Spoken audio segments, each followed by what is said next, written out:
looking to grow revenues, increase profitability, or obtain financing? If so, you came to the right place. Running a business is all about leadership. How do you become a better leader?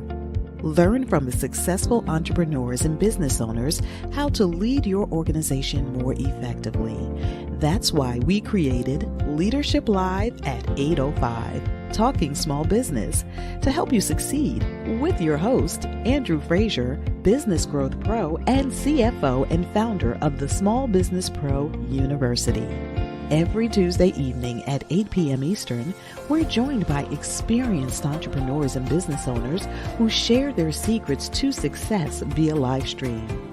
Also, every Friday morning, we release a new podcast episode. Either way, you will learn about developing your business leadership skills from our roster of highly performing guest experts.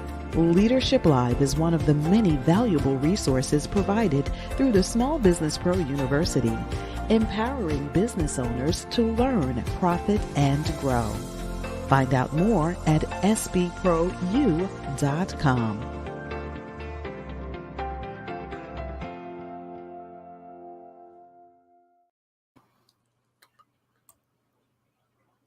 Good evening. Welcome back to Leadership Live at 8:05. I'm Andrew Frazier. Excited to be here once again, hanging out with you on Tuesday evening. I hope that you had a happy holiday season. Hope that you're enjoying the holidays, getting some rest, getting a little bit of a break.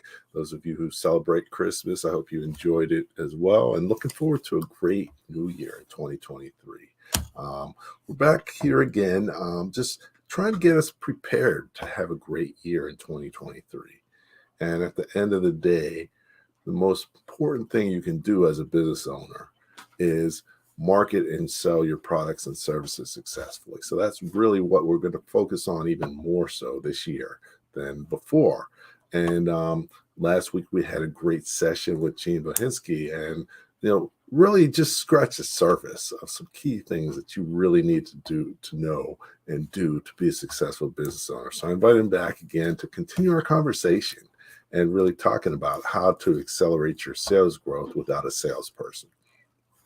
Of course, as a small business owner, there's so many things you need to do, but also, having the finances and being able to grow your business is key. So, let's talk a little bit about, some of the things that you need to do and understand and know to be able to grow your business more successfully. Hey, Gene, how are you doing tonight? Yeah, great. How are you? It's great to be back.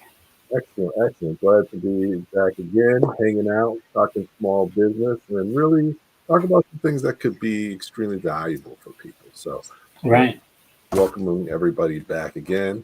Thanks again for joining as well. You've introduced yourself, but what might be good is just take a sec to talk a little bit about, your Arthur strategies. You focus on marketing and sales strategies. Just talk a little bit about what that is and means before we get back into, the topic for the evening. Well, sure. What we do is we help clients focus on the right people with the right message. And that might seem really academic, that's easy to do. But most of the time, companies haven't really spent a lot of time refining that message, especially after they've been in business for a while. So we help unpack that at companies to see what do they do best? What is the experience that they've had? What are the customers that they make the most profit from? What are the goods and services that they provide that resonate the most with their customers? We help them unpack that, and we help them devise a strategy to grow that business by focusing on outbound selling. A lot of times companies start out selling to their friends, selling to their clients, selling through referrals. They've never really had to think about how to sell to somebody that they've never met before. What are they going to say to them? Who are they going to say it to? Right? Who are the people that would be interested in their product or service?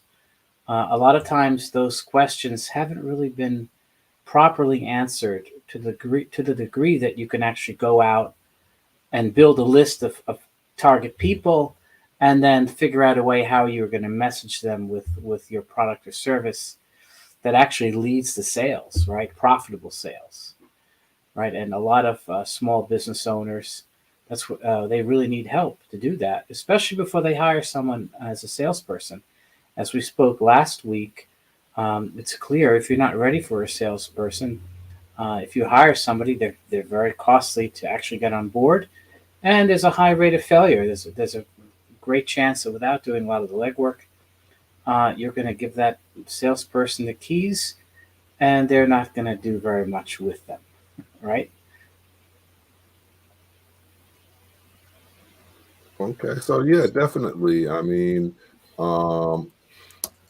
it's important to prepare your business for the success, and if you're going to bring on a salesperson, but just in general, like you said, business changes over time. Who you're selling to may need to change. What you're selling may need to change, and really doing that in the most professional, organized way possible will help you get better results easier and faster. And Well, a lot of times companies make those changes without even realizing they're changing, right? They naturally gravitate towards areas where they're successful, getting referrals and responding to inquiries, and they end up doing business in areas that they didn't start out with, right, at first. And so they might not even know in some cases some of the reasons why their customers choose them. So you've seen that before, right? So they don't even realize that they have a value proposition that they've developed, or that they've developed something unique that could really be used to grow your business in a certain direction. And talking through it with you, we realized there's just so many layers to being able to market and sell successfully. But if you don't peel through those layers, you're not going to get the ultimate level of success that your business can have. That's right. It's important to do that. And, it really all begins with developing your marketing plan and strategy through doing research and planning for what you're going to do. Definitely that's a key component of it. I know you've worked with a lot of companies and a lot of businesses. What would you say, when you're going to take someone back to the beginning and get started with them and try and figure out what their best marketing sales strategies for them? Where do you start? Well, first start by looking at what areas that they're the most successful in, because any company that's been around for a while is going to have a range of customers. Some of them are going to be legacy customers that they're probably undercharging. Others are going to be, new customers that they are bringing in at hopefully market rates, selling them services or products that they've developed recently in response to what they've learned from the customers they've had in the past. That's the first step. It's really to refine what it is that you want to focus on selling going forward, and what kind of pricing should you have. The next thing is to figure out the sales channel. Are you selling direct? Are you selling through distribution? Do you have sales reps? Do you have a salesperson that you want to bring on? The biggest error that small companies make is that they don't allocate a portion of their revenue to sales expense. So let's say you're starting your own company, and you're the one doing all the work and most of the work, and at the end of the year let's say you make $150,000, and you've sold $1 million. Well, if you're the principal salesperson, that $150,000 profit is really the sales expense. That is the amount of money that you were paid to do the selling. If you were going to hire a salesperson, you'd need to pay that person $150,000 to bring in that $1 million worth of sales that you did. Now, I picked those numbers specifically because 15% is kind of like a nice round number that you can use for the cost of selling. especially if you're selling direct to end users or direct to the customer without any middleman. If a salesperson's doing the work, they're going to need 15% of that price to do that work. And if it's you doing it yourself as the owner, you're probably not allocating that cost. And that's one of the reasons why small companies can actually go to market for less, because they're just not allocating the sales costs. They're just hoping that they're going to make a profit, and all that profit goes to the owner. They can't really ever scale that business, because if they did, they can't hire a salesperson and pay them 15% and then pay you 15%, because that money isn't there, right? So we try to figure that out too for the client, to make sure that we know how they're going to be selling, to make sure there's a cost of sales allocated, and we know who's going to be doing that selling, right? Okay, so that's a good point. I mean, I always run into small business owners, and more often than not, they undercharge. I've been guilty of that myself, and you can do that as a small business owner, like you said, because you can fold some of that cost in. You have a lower cost structure, but that's just because you're taking it out of your end. But, that's right. Or you're donating extra time and services to the cause. But, if you're going to grow, if your cost structure is not right, then you can't grow and be profitable, because you're going to have to pay people to do some of those things that you're just doing and not allocating any of the price to. So that's right. So now, when we're going to bounce around to different things today, but I think that's good. We had a good foundational thing, but pricing is so important to the success of your business on a number of levels. And there's some rules of thumb depending on the type of business you're in and your situation that you want to think about. One, that there needs to be a marketing and sales expense, but if you're a wholesale business as opposed to a retail business, how do they differ in terms of that? Well, with a wholesale business, you're effectively paying somebody else to do a large portion of the selling for you, which is why you're selling that product at a lower price. If you take a look at, let's say you're selling a retail product, let's say it's a bottle of shampoo and the retail price is $10. Well, a specialty store or a typical store is going to want to buy that soap for $5. They need to double that money in their store to make a profit, to pay for their salespeople, to pay for rent. If you're selling that direct, yeah, you can get $5 for it. But if you're selling that through a distributor or a representative, most likely you're going to have to make sure that the distributor or representative gets 10%, right? Sometimes they want more than 10%. So you're going to be selling that shampoo for $4 or for $4.50 wholesale, right? Because you need to have some of that money in that sales price allocated for the distribution, which means if you're going to make 50% margin yourself as a manufacturer, that $4 bottle of soap, you have to make sure you manufacture it for $2.20. So effectively the retail price is going to be 4 to 5 times of your manufactured price. That's where a lot of people fall short, right? They don't understand those different layers and the need to have to pay different people to do certain things within that structure. For example, if you want to get your product into Walmart, a lot of times you need a distributor locally or a rep that can get that in there. Sometimes they take 5% of the price. And when you factor all that in, your manufacturing costs have to be real low in order to be profitable, to make selling through Walmart profitable. There's a lot of things you need to do to factor that in. Most of the time, small business owners and a lot of businesses, even large businesses, don't do that math right, and they end up losing money, especially since you're responsible for the returns and any unsold items. Because Walmart is only going to pay for what's been actually sold. They're not going to eat any of the returns.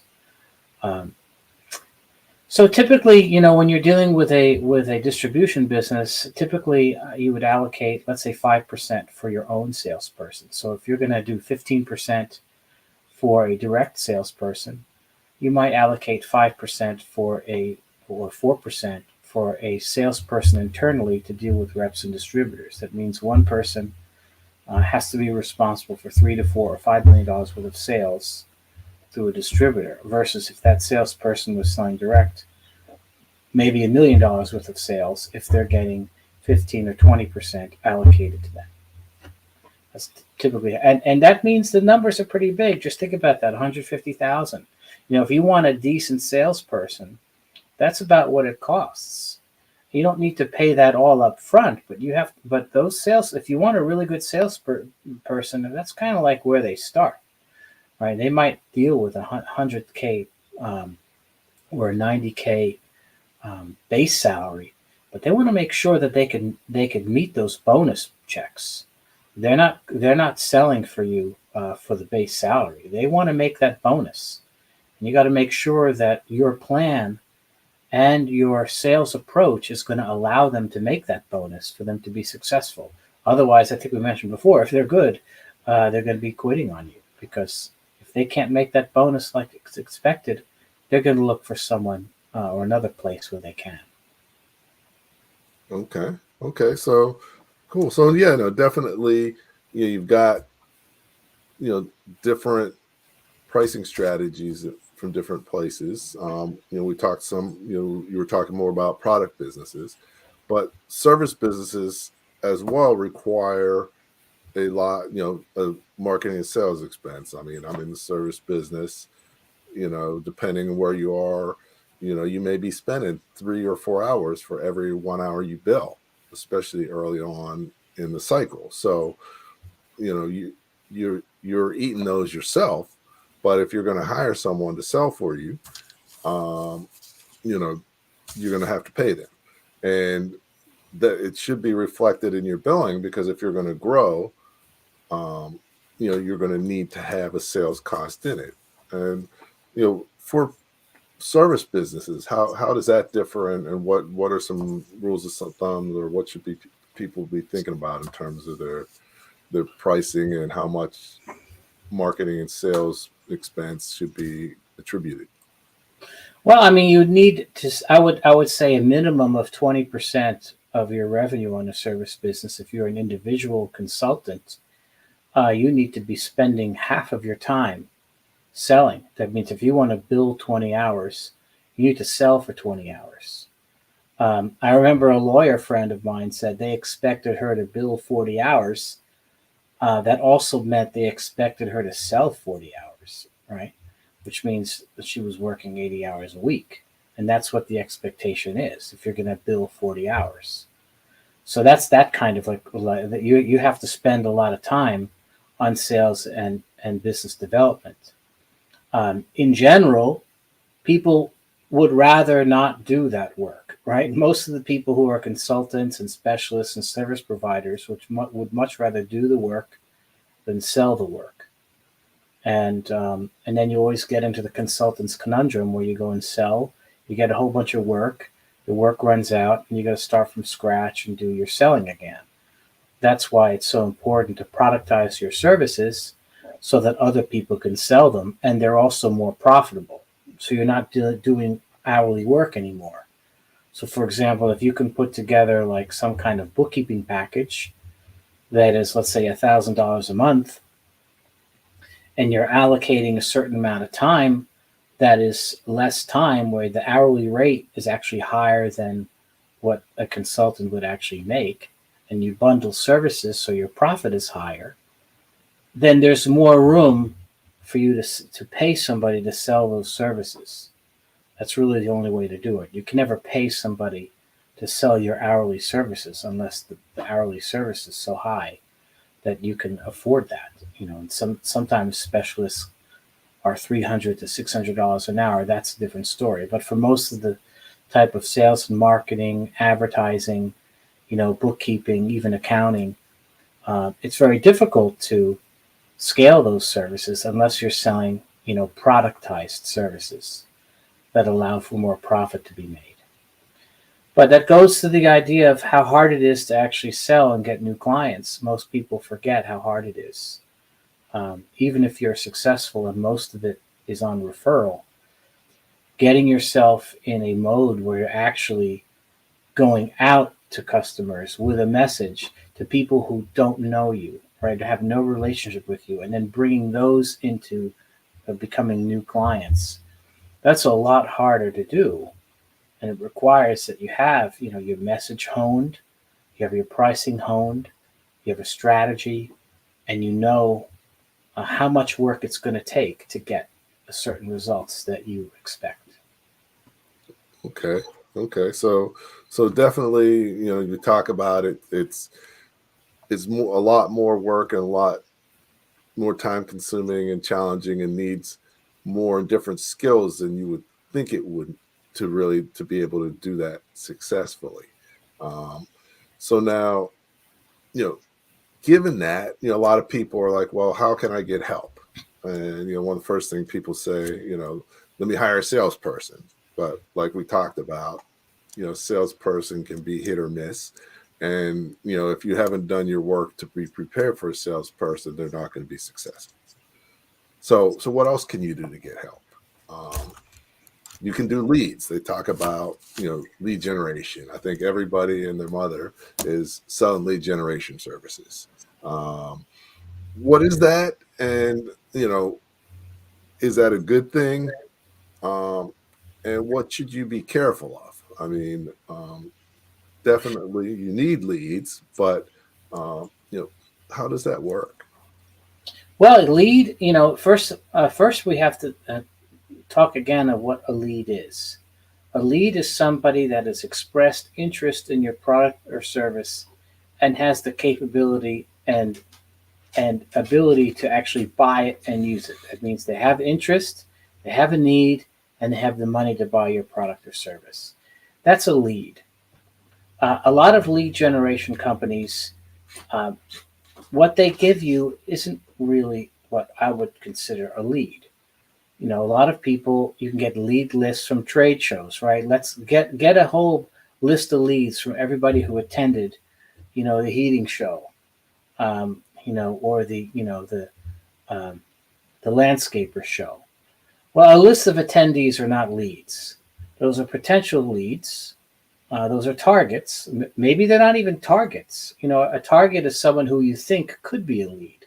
A lot of times you get names that aren't even targets. They don't have anything to do with your business at all, and would never be interested in it. Those aren't really leads. A lead generation company should have a list of people that they are going to call and or email, or whatever way they're going to reach out to them. They need to reach out to those people and make a connection to them and confirm those three things that I said at the beginning that are true. That number one, they have an interest in your product or service. They can use the product or service, and they have the wherewithal to buy the product or service. That means they will pay for that for you. That's a lead. That's someone that when somebody delivers that kind of person to a client can call them and have a discussion with them about whether, to go further, whether they might be interested in the proposal or learning more about the product or service. But the lead only goes that far. The lead doesn't, it's not a customer, right? It's not someone who has decided to buy your product. That's not what a lead is. A lot of times you deliver leads to customers and they're surprised that the person on the other side really isn't that interested or doesn't want to place an order immediately. That's not what a lead is either. A lead isn't someone that is ready to buy your product now. That's not a lead.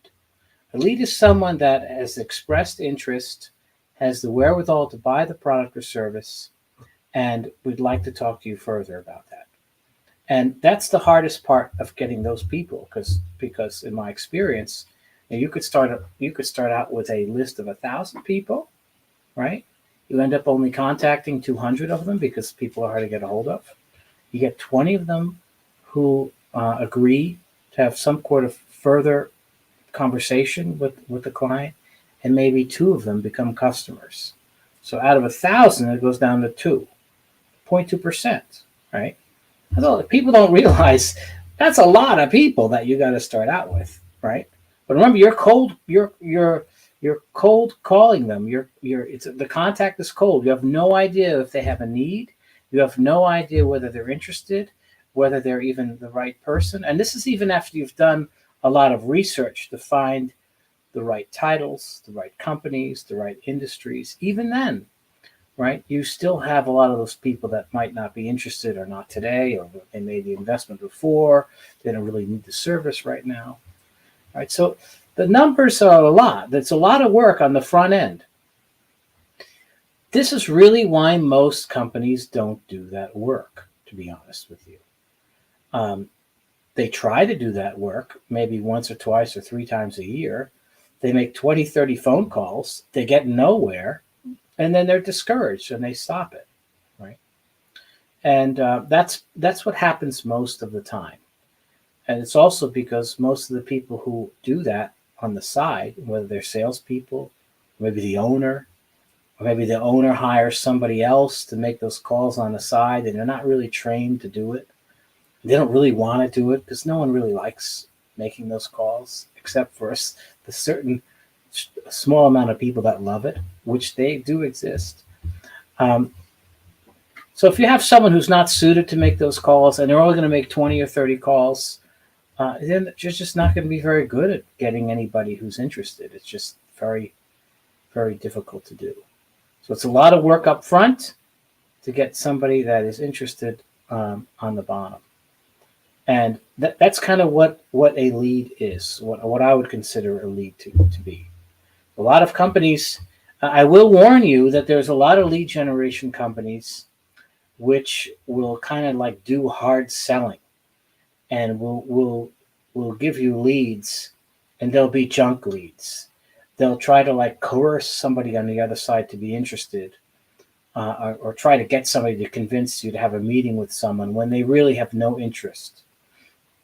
Right? I've hired those companies myself, and I've also hired callers that have seen that way. That their main goal is to get names on a list to say, listen, I found 7 people who are interested in talking to you about your product or service.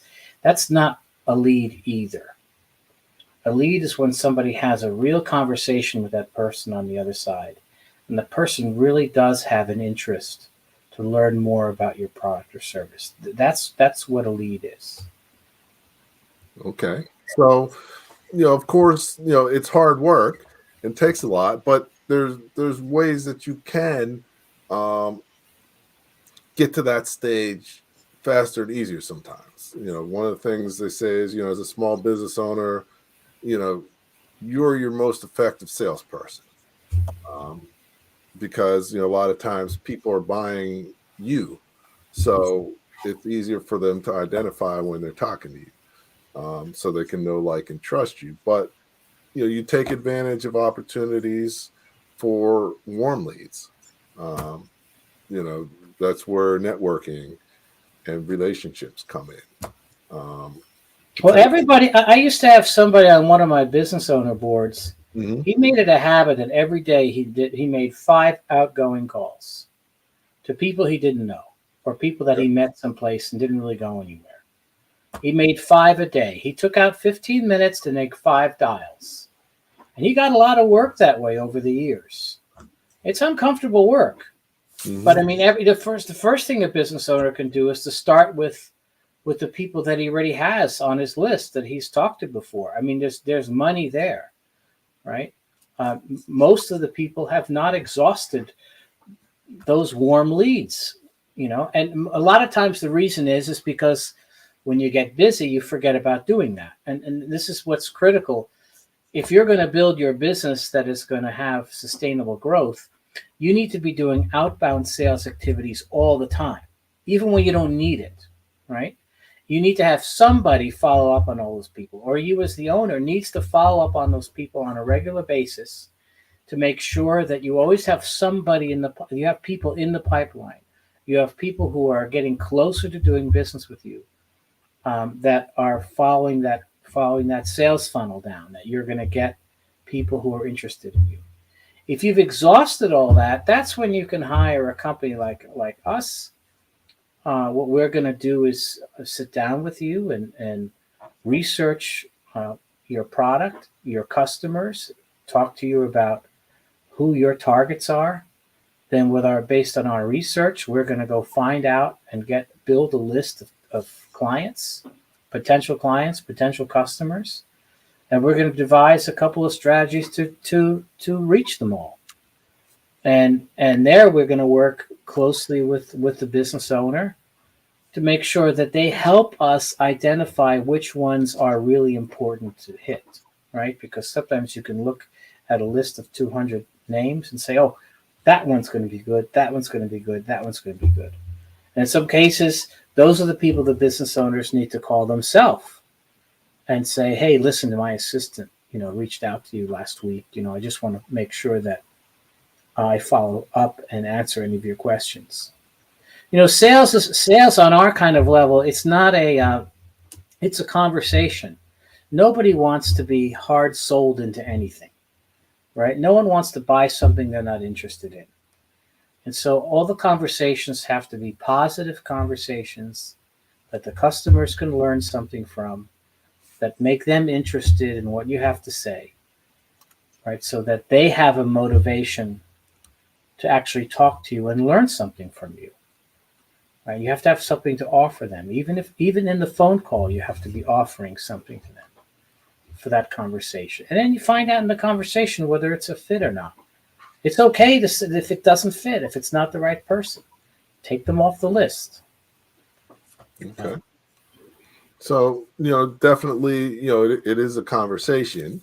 But for that conversation to go well, you talked about having to have something to say to them, or really your value proposition. What is the value that you bring to the table for them? And a lot of times we may need to develop them further to make it more effective in our messaging. Absolutely. So if someone's thinking about their value proposition, what makes a good value proposition? Well, the good value proposition is really something that is, in my opinion, going to help the customer solve some kind of problem, right? Or make their life easier in some way. That addresses something that is top of mind, something going on that they can relate to right away. And you've got to get into their heads a little bit. I mean, right now, cybersecurity is a big deal, right? Cybersecurity is a problem that is increasing. Ransomware attacks are increasing. They're happening to municipalities. They're happening to small companies, large companies. They're happening to individual people. So if you're in an IT business, that's not really hard to talk about cybersecurity. And certainly if you have some kind of approach that is unique. And most of the time, what I try to help companies do is unpack what it is about them that is unique and why customers like them so much. Because a lot of times business owners don't really know that exactly, right? They don't know exactly why someone chooses them over a competitor. So I have an example for you. I have one of my clients owns a construction company that focuses on insulation.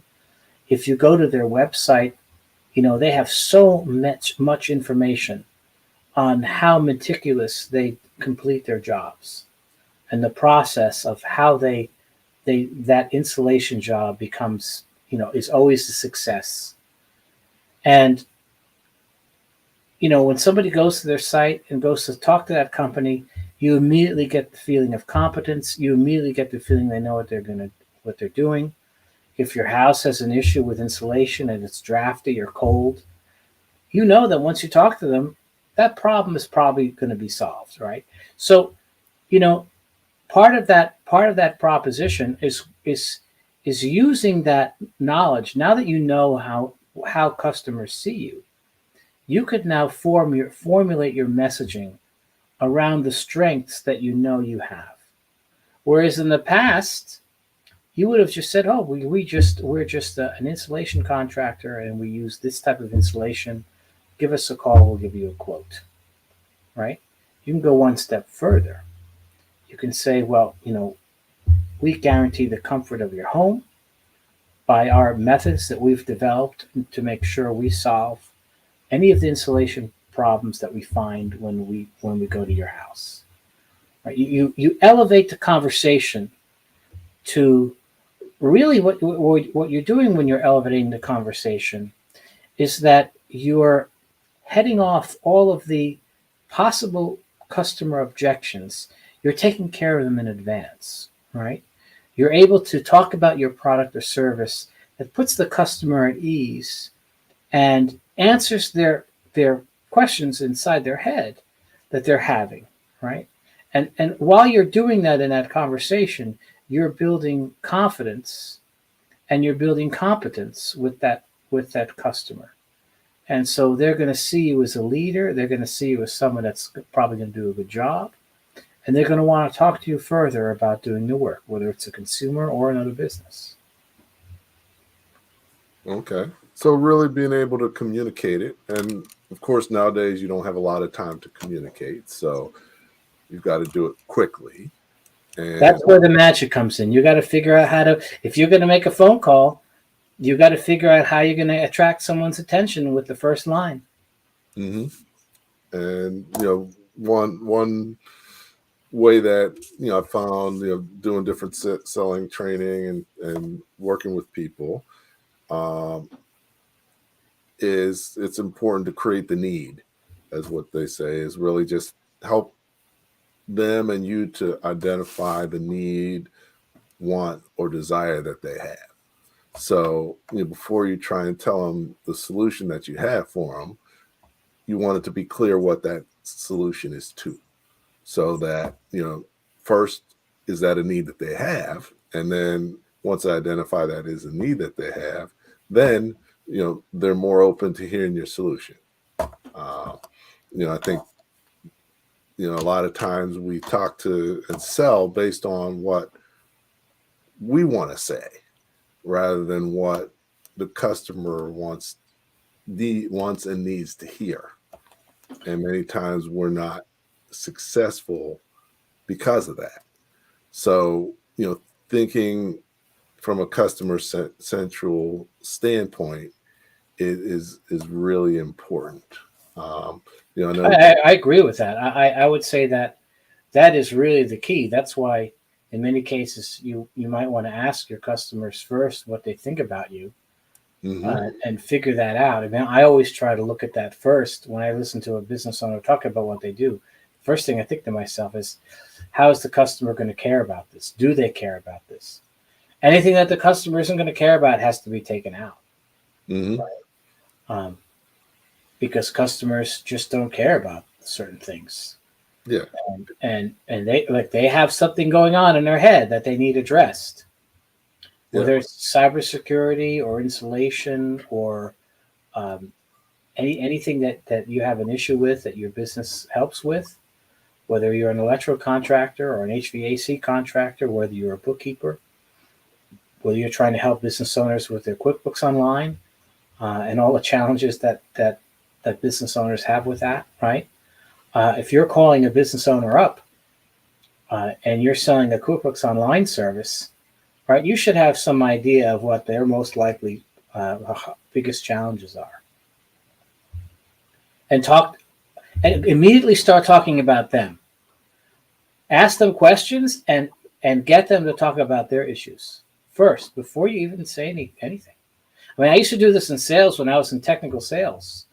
I used to go in and I wouldn't say anything about my products at all until they spoke for maybe 10 minutes. I didn't even know. I've seen so many people make presentations talking about all these things, and I'm sitting next to the guy. I'm like, I know the customer has no interest in any of the stuff that you're talking about. Hmm. He's got something he's working on that has almost nothing to do with what you're saying, and he's just waiting to be asked a question. Right? He's bored listening to your presentation. Like, go through your presentation, and when you're done, then I can ask the question. I never did that. I never gave any presentations. Hmm. I went right to what they're working on, right? And only when I figured out what their issues were, then I could go and present how the product could benefit them in a way that would make sense to them. Because you can be talking about product benefits that they might be real, but they might not have any interest in those product benefits. Okay. Okay. So, there's so many different things that we can do, but one of the things is we need to be marketing and selling every day. We need to be consistent. We need, and then one thing we want to talk a little bit about now is we need to follow up. We've talked about you need to have a certain number of touches and interactions before they're going to buy from you. But the only way that happens if you follow up with them, because how often are they going to follow up with you usually? Well, here's a couple of rules of thumb. If you make a phone call and you leave a message, most likely the message is not going to be heard. Typically, if you're going to leave a message and they don't know you, you just leave your name and ask them to call you back. Don't ever mention what the call is about, right? And assume that they're probably not going to call you back. But that's the one approach that will give you the most bang for the buck. Just leave your message. Hi, this is Mike Smith. Give me a call when you get a chance. That's all you say, right? The next thing with email is, I would say, if they don't know you well, or you've just talked to them, if you send them an email, there's an 80% chance they're not going to read the email, or they'll just either forget it, it'll go to spam.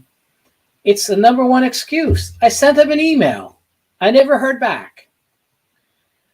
It's not an excuse, because 80% of the time they didn't see the email or don't remember the email.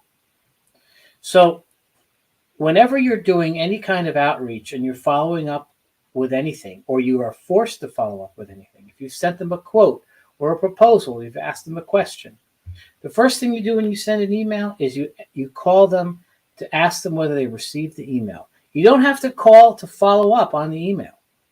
Just call to ask that whether they've received it. That's all you need to do.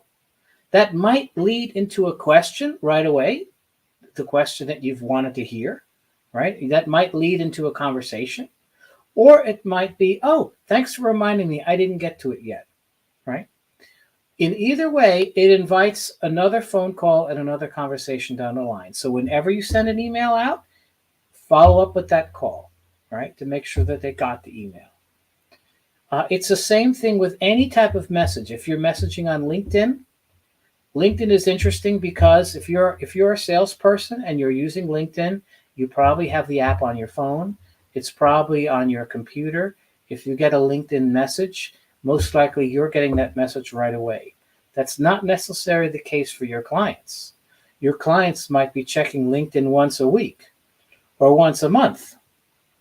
And if you respond to them on LinkedIn, you might not get a response back from them, even though they responded to you, right? They might not look in their LinkedIn. They might not remember. So any conversation with LinkedIn needs to be moved to the email or phone as soon as possible. LinkedIn is not a good messaging app.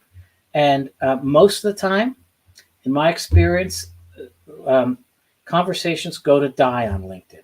Unless you get them off of LinkedIn, they're going to die. So that's another excuse. Oh, they didn't follow up with me on LinkedIn. If they didn't follow up, it means you didn't follow up, right? You didn't get a hold of them, right? So same with calling. You want to keep calling. If you didn't find somebody to talk to, or you left a message for somebody, that's not an excuse. When I instruct my callers, you leave a voicemail. Okay, you can leave a voicemail, but that doesn't mean the job is over. That's not an end disposition.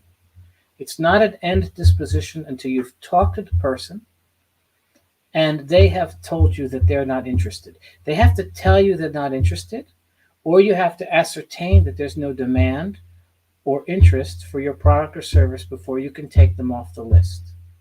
Not responding is not a disposition. It could be that your phone number is wrong. It could be that they routed you to the wrong place and you left the message on the wrong extension.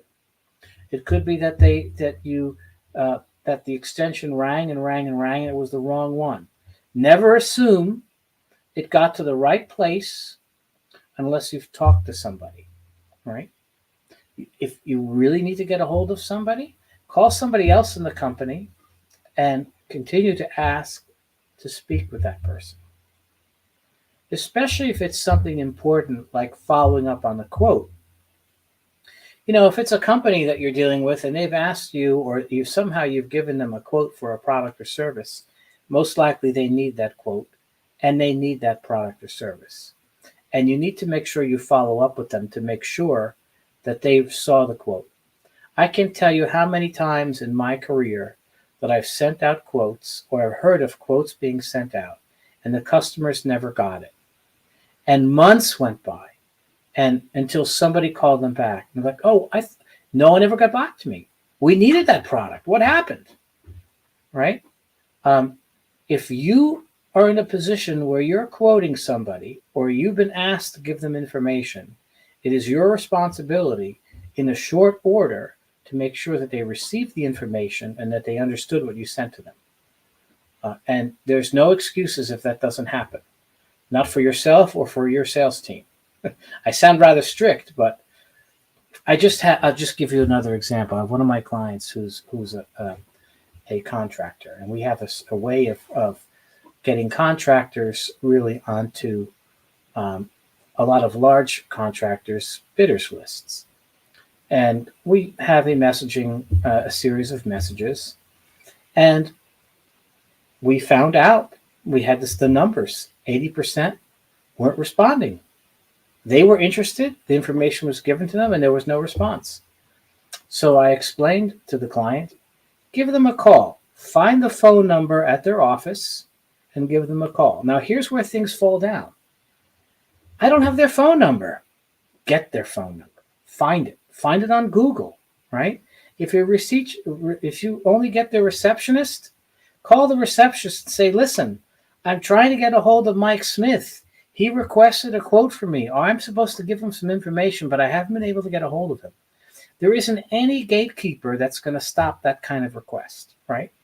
Because it presupposes the relationship exists and what you're talking to the client with is important, right? And you have to understand that going in. You are important. What you have to say is important. The client needs to hear what you have to say. And you, as someone in sales, if you're a business owner or a salesperson, you're responsible to close the loop in communication. Okay. How does that sound? Well, sounds good. Sounds like a lot of work, though. But sales is. I think we mentioned this before. Sales is a lot of work. Mm-hmm. And my experience is that sometimes, and this is really hard to fathom, but sometimes the work is so hard that you don't feel like you're getting anywhere because the hit rate is so small. But when you look back after a year or two, you realize you grew a business, right? You spend 1 or 2 years working your butt off trying to reach people and get a hold of people. And it was hard every single one of those days that you had to do that. But that's how you grow a business, because nothing like this comes easy. It doesn't matter what kind of business it is. Mm-hmm.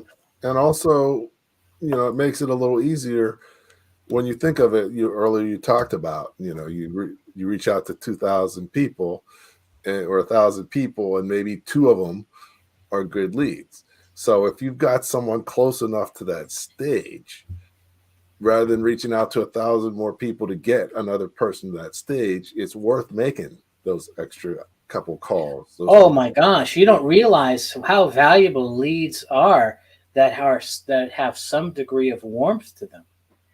Certainly, if a third party, I mean, this is the thing that drives me crazy, is that we have companies that engage us to provide them leads.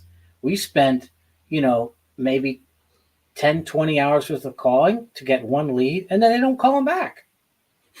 They think it's just one name. Oh, it's just one name. Well, it took 20 hours worth of calling to get that name, right? And that name is going to be worth a lot of money when you turn that into a sale. But then we have clients that don't call them back. Oh, I didn't have time today. Well, somebody spent 20 hours working on getting that name for you, and maybe that's not a good name, right? It's no guarantee that when somebody spends 20 hours with the calling that person is going to be great. You might just have a couple questions. He might be a potential. But everybody has some leads that have some degree of warmth. Somebody that they met, somebody that you sent a quote to 4 months ago, someone that might be interested in the past. You got to call them all back. So for this year, this coming year, follow up is a key word. Follow up is key. Encourage everybody to follow up even more and better, and me, myself included. That's one. Not until they say no. They have to tell you no. I'm not interested. So yes, I mean, I think definitely as we're looking at the coming year, you want to really think about your marketing, your sales strategies, and be proactive about it, and really develop plan and strategies around it that fits what you're really trying to do, fits your value proposition and your capabilities. A lot of times business owners are trying to do something and they're putting themselves in a disadvantage versus the competition because they're trying to do it the wrong way or outreach to the wrong type of customer that's not the best fit or most likely to buy their products or services. Do you find that a lot?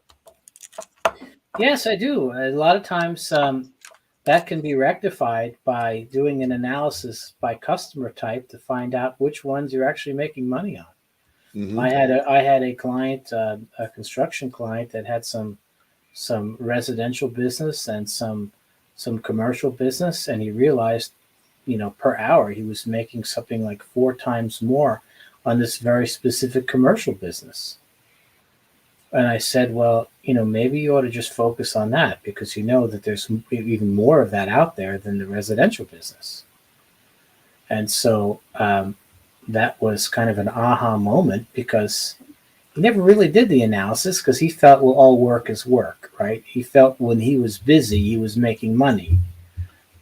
And lo and behold, he found that wasn't always the case. Okay. So, yeah, I mean, so definitely having that type of insight and perspective can be helpful. And, for this year, you want to take a look, reinvent yourself, take a look at, what you're doing and where you're going and what your strategies are. And, if that's something that you're looking to do or you need help with, that might be something you want to reach out to Gene about.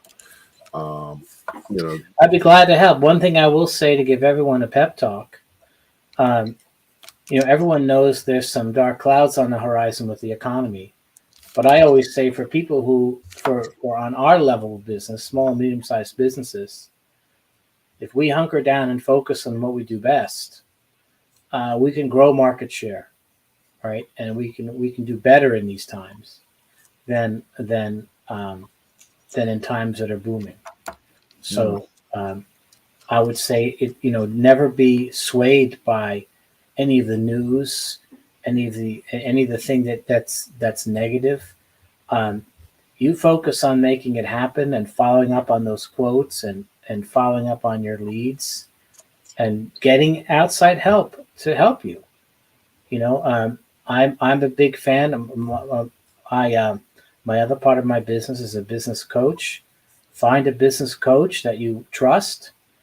Andrew Frazier is a business coach. Business coaches can help you find issues that you didn't see. right? They ask the questions that should be asked but are seldom answered, and they can help you find out where your blind spots are, where your strengths are, and where you should focus. Mm-hmm. And your opportunities. A And lot your of times, you may not even realize who needs what you have the most. And, and it could just be a shift in your target market where your focus can make all the difference in the world. So, having a greater perspective and getting feedback, comments, and ideas from others makes a huge difference. So I'll give you an example of something that came out of a coaching session. One of my clients came to me with a list of his accounts, what he was charging them per month, and we looked at how much he was earning per month. I said, I think that based upon the list of your accounts, you should be earning 80% more. mm-hmm. So he was way undercharging, and we devised a plan that for most of his clients, he should be doubling his charges for next year. And he knew that he would lose a few of them, but in general, he would end up with 80% more revenue without having to even get new clients because he was charging too little. He wouldn't have done that by himself. He needed somebody to look at what was going on and help him see what he was doing. You can't really do something like that without a coach. Mm-hmm. And I'm not saying that there's nothing special about me being a coach. And a lot of coaches would have done the same thing when they looked and saw what I saw on the list. But that's you want to have somebody in your circle that you trust that can give you that kind of honest advice. Definitely. Now, Andrew, you have so many clients that you've worked with that you've helped in this regard. You're a master at this. Yeah, well, definitely. It's important to have that perspective. Always love to have Gene on. Just has great perspective and knowledge, especially in marketing and sales, which is your most important job. There's never enough time. It's already just about 9, so we can't really and this is our part 2, so and we still haven't covered everything we need, but at least hopefully we've given you a framework and some perspective and some ideas of things to start working towards, some things that you can do and some things that you may need help with, but at the end of the day, it's about continually improving, continually learning, continually developing. And, that's why we created this show for you. And, we'll make ourselves available to help you or to help you get what you need. So definitely thank you for hanging out during the holidays. Hopefully you're enjoying the holidays. Hope that you're ready for a great 2023. I know I am. I've got some great things on the horizon. I know Gene's doing some great stuff, and we want to grow together. It's going to be a good year for a lot of people. Mm-hmm. So make sure that you're one of them. Definitely. And so Gene, thank you again for hanging out. We'll definitely be in touch, and would like to have you on every so often to really share new insights about what's going on and how to approach growing your business. So hang on for a minute as we close it out, but definitely thank you for joining in. And for Thanks, everybody, okay, for everybody tuned in, definitely wish you happy holidays. Next week is the new year, so we'll have our first show in the new year, which we're excited about. Next week we're going to have Jimmy Newsom, who's also a great contributor, and he's going to be talking about additional strategies for success that are especially important for 2023. So definitely don't want to miss that, and hopefully you can join us when we're talking about those. Also, I've got some pretty exciting things coming down the pike for you. Number one, we're putting together, I'm launching, and actually have pre-launched a new community network for entrepreneurs and business owners. That's going to be huge and powerful. So that's going to be coming during the month of January. So look forward to you joining us and checking it out. You'll hear more about it as we get closer. So definitely, hopefully you can come join us as well. I do the Small Business Power Breakfast and Conference, and we're going to kick off 2023 with our first one on January 27th. And hope you can join us in Roselle Park, New Jersey. Those of you who have been to a Power Breakfast, I encourage you to come back. And if you haven't, definitely this is a great opportunity to join us. So, over the years, we've had over 1,500 attendees. It's led to tens of millions of dollars in financing for businesses, as well as over $20 million in economic impact. So, creating a forum, opportunities for you as a business owner to connect, learn, develop relationships and opportunities to grow and be more profitable. So hopefully you can join us January 27th for the Power Breakfast. And for the new community, you'll be hearing about it as we go. So take care. Have a happy new year and look forward to working with you in the coming year so that we can all be more successful and have a great year. Take care. Thank you for listening to Leadership Live at 8:05, Talking Small Business. Subscribe to our YouTube channel and to the podcast on your favorite podcast platform.